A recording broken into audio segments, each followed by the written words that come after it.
वैशाख पूर्णिमा की कथा और महत्व।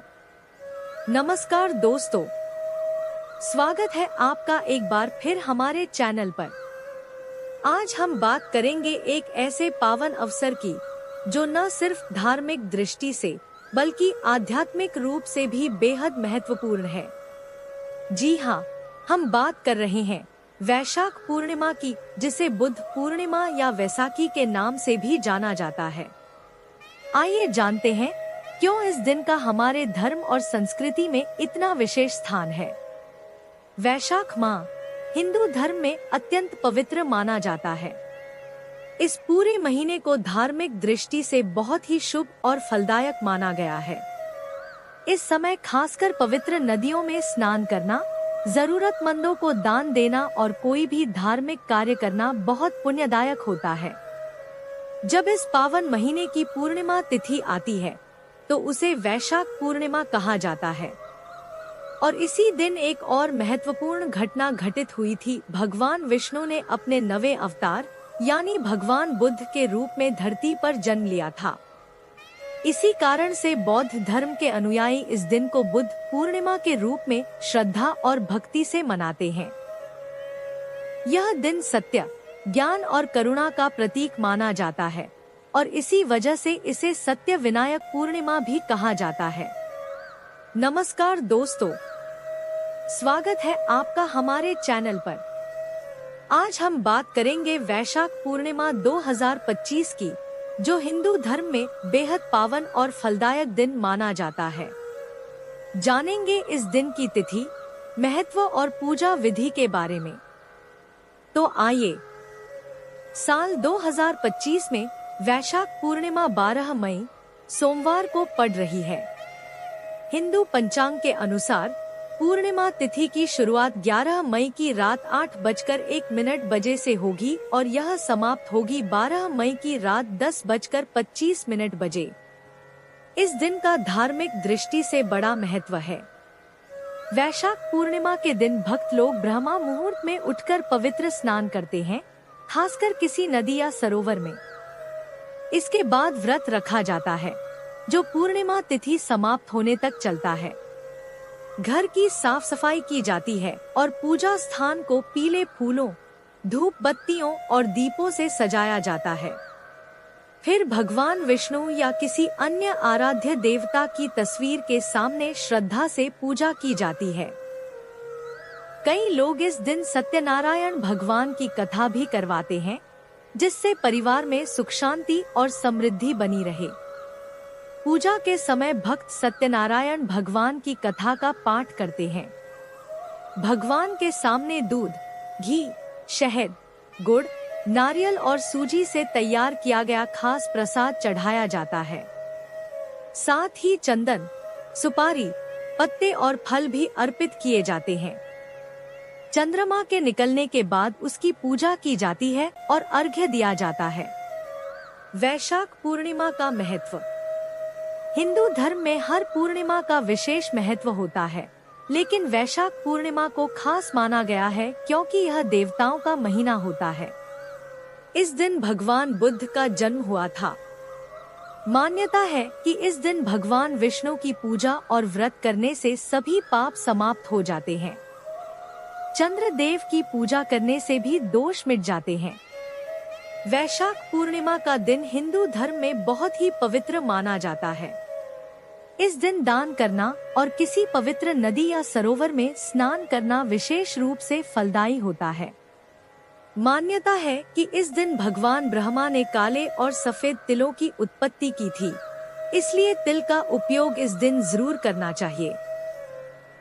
साथ ही गौमाता का दान करना भी अत्यंत पुण्यदायक माना गया है, जिससे व्यक्ति को जीवन में शुभ फल प्राप्त होते हैं। वैशाख पूर्णिमा को सत्य विनायक पूर्णिमा के नाम से भी जाना जाता है, क्योंकि यह दिन विशेष रूप से सत्य और श्रद्धा से जुड़ा हुआ है। धार्मिक मान्यता के अनुसार जब भगवान श्री कृष्ण के बचपन के मित्र और सहपाठी ब्राह्मण सुदामा उनसे मिलने द्वारका आए थे, तो वे अत्यंत गरीब थे। श्री कृष्ण ने सुदामा की दशा देखकर उन्हें वैशाख पूर्णिमा के दिन किए जाने वाले सत्य विनायक व्रत के बारे में बताया। श्री कृष्ण ने उन्हें इस व्रत की विधि समझाई और कहा कि इसे सच्चे मन से करने पर जीवन की दरिद्रता दूर होती है। सुदामा ने इस व्रत को श्रद्धा और भक्ति के साथ किया, जिससे उनकी सारी गरीबी समाप्त हो गई और वे धनी बन गए। इस कथा के आधार पर आज भी लोग वैशाख पूर्णिमा के दिन यह व्रत करते हैं, ताकि उनके जीवन से दुख और अभाव दूर हों। द्वापर युग की एक घटना के अनुसार एक बार माता यशोदा ने भगवान श्री कृष्ण से एक महत्वपूर्ण और भावनात्मक प्रश्न पूछा। उन्होंने कहा, हे कृष्ण, तुम तो इस संसार के पालनहार हो। कृपया मुझे ऐसा कोई व्रत या उपाय बताओ जिससे किसी भी स्त्री को अपने पति को खोने का डर न रहे, अर्थात वह कभी विधवा न हो। साथ ही वह व्रत ऐसा हो जो सभी मनुष्यों की मनोकामनाओं को पूर्ण करने वाला हो। माँ यशोदा की यह बात सुनकर भगवान श्री कृष्ण मुस्कुराए और बोले, माँ, आपने बहुत अच्छा और कल्याणकारी प्रश्न किया है। मैं आपको ऐसे पवित्र व्रत के बारे में बताता हूँ जो न केवल स्त्रियों को सौभाग्य प्रदान करता है, बल्कि सभी लोगों की इच्छाओं की पूर्ति भी करता है। इसके बाद श्री कृष्ण ने उन्हें वैशाख पूर्णिमा व्रत के बारे में विस्तार से बताया, जिसे करने से जीवन में सुख, समृद्धि और दीर्घायु का आशीर्वाद प्राप्त होता है। यह व्रत विशेष रूप से स्त्रियों के लिए अत्यंत फलदायक माना गया है। सौभाग्य प्राप्त करने के लिए सभी महिलाओं को 32 पूर्णिमा का व्रत करना चाहिए। इस व्रत से उन्हें अखंड सौभाग्य की प्राप्ति होती है और उनकी संतान की भी रक्षा होती है। यह व्रत विशेष रूप से स्त्रियों के जीवन में सुख, शांति और समृद्धि लाने वाला माना जाता है। प्राचीन काल में चंद्रहास्य नामक एक प्रसिद्ध राजा का शासन था। उनके राज्य में कांतिका नामक एक सुंदर और समृद्ध नगर था, जो रत्नों से भरपूर था। उसी नगर में धनेश्वर नाम का एक ब्राह्मण अपनी पत्नी सुशीला के साथ निवास करता था। सुशीला बहुत सुंदर और गुणवान थी। उनके पास किसी भी प्रकार की धन संपत्ति की कमी नहीं थी, लेकिन उनके जीवन में एक दुख था, उनके कोई संतान नहीं थी। एक दिन उस नगर में एक साधु आया। वह साधु नगर के सभी घरों में जाकर भिक्षा मांगता था, लेकिन जब वह ब्राह्मण धनेश्वर के घर पहुंचा, तो उसने वहां से भिक्षा नहीं ली। यह बात ब्राह्मण और उसकी पत्नी को बहुत अजीब लगी और इसके पीछे का कारण जानने की इच्छा उनके मन में जागी। अब वह साधु नगर के सभी घरों से भिक्षा लेकर गंगा नदी के किनारे जाकर भोजन करता था, लेकिन ब्राह्मण धनेश्वर के घर से वह कभी भिक्षा नहीं लेता। यह देखकर ब्राह्मण बहुत ही दुखी हो जाता है। एक दिन उसने साहस जुटाकर साधु से जाकर पूछा, आप नगर के सभी घरों से भिक्षा लेते हैं, लेकिन मेरे घर से क्यों नहीं लेते? इसका क्या कारण है? साधु ने उसे देखकर कहा, तुम निसंतान हो और एक ऐसा घर जहाँ संतान का आशीर्वाद न हो, वहाँ से भिक्षा लेना पाप के समान होता है। ऐसा अन्न लेना पतितों के अन्न जैसा होता है। इसलिए मैं उस पाप का भागीदार नहीं बनना चाहता। साधु की यह बात सुनकर ब्राह्मण अत्यधिक दुखी हो गया। उसने साधु के पैरों में हाथ जोड़ते हुए कहा, मुनिवर, मुनिवर, आप कृपया मुझे कोई ऐसा उपाय बताइए जिससे मुझे संतान प्राप्ति हो। साधु ने उसे समझाया और कहा, तुमको 16 दिन तक माँ चंडी की पूजा करनी होगी। यही उपाय है जो तुम्हारी समस्या का समाधान कर सकता है। ब्राह्मण ने साधु की बात मानी और अपनी पत्नी सुशीला के साथ मिलकर 16 दिन तक विधिपूर्वक माँ चंडी की पूजा की। ब्राह्मण धनेश्वर और उनकी पत्नी सुशीला ने साधु के कहे अनुसार 16 दिन तक माँ काली की पूजा की और उनके कठोर तप और भक्ति से प्रसन्न होकर माँ काली प्रकट हुई। माँ काली ने ब्राह्मण की पत्नी सुशीला को आशीर्वाद दिया और कहा, तुम गर्भवती होगी और तुम्हारे घर में संतान आएगी। लेकिन ध्यान रखना, तुम प्रत्येक पूर्णिमा को दीपक जलाना। जब तक कम से कम 32 दीपक न हो जाएं, तब तक हर पूर्णिमा को दीपक की संख्या बढ़ाती जाना। इसके बाद ब्राह्मण ने अपनी पत्नी को पूजा के लिए एक पेड़ से कच्चा आम का फल तोड़ कर दिया। सुशीला ने उस फल के साथ पूजा की और फलस्वरूप वह गर्भवती हो गई। हर पूर्णिमा को वह मां काली के बताए अनुसार दीपक जलाती रहीं। मां काली की कृपा से उनके घर एक सुंदर पुत्र का जन्म हुआ, जिसका नाम देवदास रखा गया। जब देवदास बड़ा हुआ तो उसे शिक्षा प्राप्त करने के लिए उसके मामा के साथ काशी भेजा गया। काशी में कुछ समय बाद एक दुर्घटना हुई, जिसके परिणामस्वरूप देवदास का विवाह हो गया। हालांकि वह अभी बहुत कम उम्र का था और उसने इसका विरोध किया था। देवदास ने अपनी उम्र कम होने के बावजूद विवाह न करने की इच्छा जताई थी, लेकिन फिर भी उसे जबरन विवाह में बंधना पड़ा। कुछ समय बाद काल ने देवदास के प्राण लेने के लिए आकर उसे घेर लिया, लेकिन चूंकि ब्राह्मण दंपत्ति ने पूर्णिमा के दिन व्रत रखा था, मां काली की कृपा से काल देवदास को कुछ नहीं कर सका और उसका प्राण सुरक्षित रहा। इसी कारण से यह माना जाता है कि जो व्यक्ति पूर्णिमा के दिन व्रत करता है, वह किसी भी संकट से बचता है और उसकी सभी मनोकामनाएं पूर्ण होती हैं। डिस्क्लेमर: हमारे ज्योतिष सेवाएं केवल मार्गदर्शन और सलाह के रूप में प्रदान की जाती हैं। ज्योतिष शास्त्र पर आधारित जानकारी और सुझावों का उद्देश्य किसी भी प्रकार के कानूनी, वित्तीय, चिकित्सा या अन्य महत्वपूर्ण निर्णयों के लिए अंतिम सलाह देना नहीं है। सभी सुझाव और उपाय व्यक्तिगत विश्वास और रुचियों पर आधारित होते हैं। किसी भी प्रकार की समस्या या परिस्थिति के समाधान के लिए विशेषज्ञ सलाह लेना हमेशा उचित होता है। हम किसी भी परिणाम के लिए जिम्मेदार नहीं होंगे जो आपके द्वारा दिए गए सुझावों और उपायों को अपनाने के बाद उत्पन्न हो सकता है। कृपया ध्यान दें कि हमारी सेवाओं का उद्देश्य केवल जानकारी और समर्थन प्रदान करना है और किसी भी निर्णय से पहले स्वतंत्र रूप से विचार करना और प्रमाणित विशेषज्ञ से परामर्श करना महत्वपूर्ण है। वैशाख पूर्णिमा, जिसे बुद्ध पूर्णिमा या वैसाखी भी कहा जाता है, हिंदू और बौद्ध धर्म के अनुयायियों के लिए अत्यंत महत्वपूर्ण और पवित्र दिन है। यह के रूप में राजा शुद्धोधन और माता मायादेवी के घर पैदा हुए थे।